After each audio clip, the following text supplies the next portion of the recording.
Shalom Bapak Ibu serta saudara-saudari yang saya kasihi di dalam nama Kristus Yesus Tuhan kita.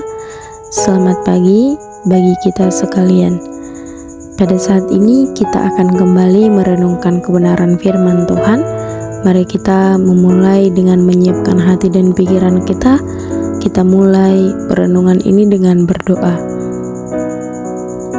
Bapa kami yang baik, Bapa kami yang penuh dengan kasih karunia, kami kembali menaikkan ucapan syukur kami ya Tuhan kehadirat-Mu. Terima kasih Tuhan atas anugerah yang kami terima sampai saat ini. Tuhan Yesus yang baik, kami rindu dengar-dengaran akan firman-Mu. Biarlah kiranya kuasa Roh Kudus menerangi hati dan pikiran kami, sehingga kami bisa menemukan hikmat-hikmat-Mu dari perenungan pada pagi hari ini. Berkata-katalah Engkau ya Tuhan, bersabdalah Engkau bagi kami anak-anak-Mu, dan kami telah siap mendengarkannya. Amin. Bapak Ibu serta saudara-saudari yang saya kasihi, pada saat ini kita akan bersama-sama merenungkan firman Tuhan yang terambil dari kitab Filipi pasal 2 ayat 12 sampai ayat yang ke-13.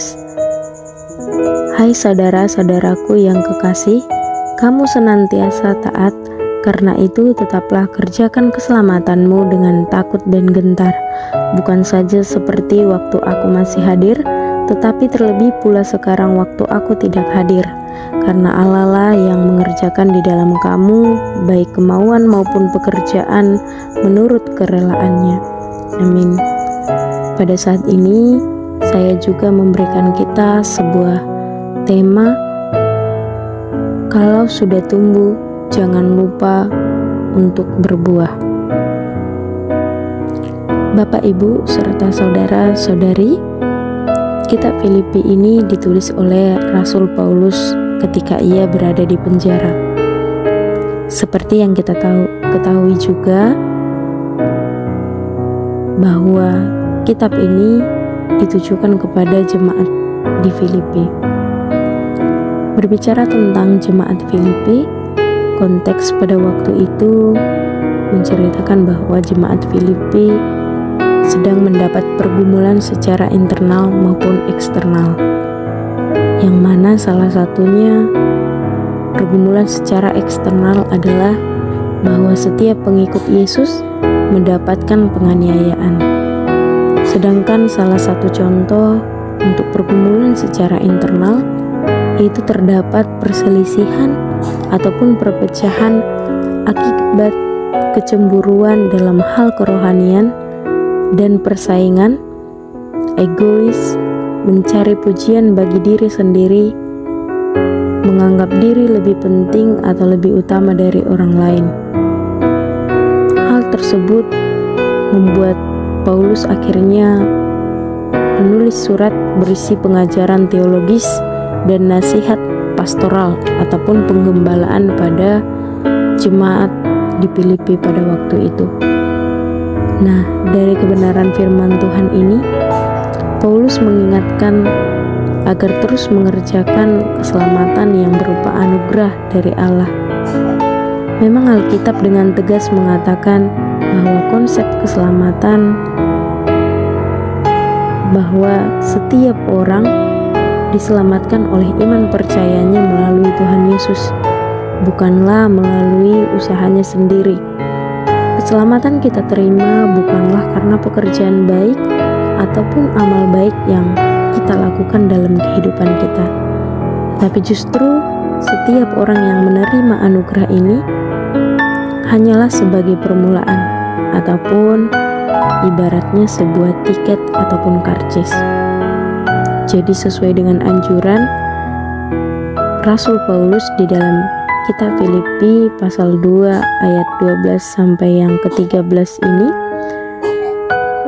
makna mengerjakan keselamatan atau dalam bahasa Yunani katerjomai, hal tersebut berarti harus dilakukan sampai akhir ataupun terus menerus.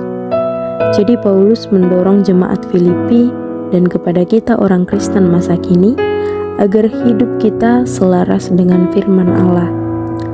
status kita sebagai orang yang sudah menerima anugerah keselamatan haruslah kita jadikan sebagai ungkapan syukur dan acuan agar kita semakin mewujud nyatakan bahwa kita mengasihi Allah, bukan hanya sekedar melalui mulut kita saja, tetapi lewat tindakan-tindakan kita.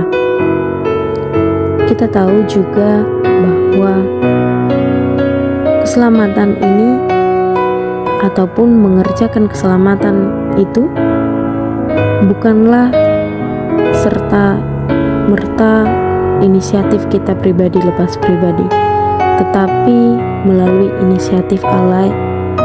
Dengan demikian, seperti di ayat yang ke-13, Paulus juga mengatakan bahwa Allah yang berinisiatif mengerjakannya di dalam kita pribadi lepas pribadi. Dengan demikian, Allah juga berarti akan memampukan kita dalam mengerjakan pertumbuhan iman kita, mengerjakan keselamatan kita tiap-tiap waktu. Marilah kita rindu terus-menerus bertumbuh di dalam Dia dan menghasilkan buah untuk menjadi berkat bagi sesama.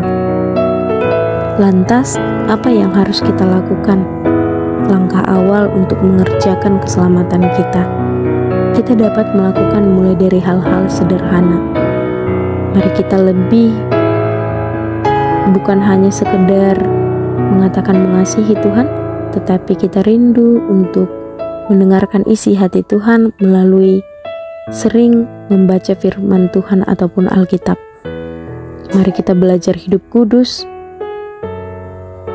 terus andil dalam melayani, rajin beribadah, suka mengerjakan buah-buah roh dalam kehidupan kita hari lepas hari, rajin berdoa, dan lain sebagainya.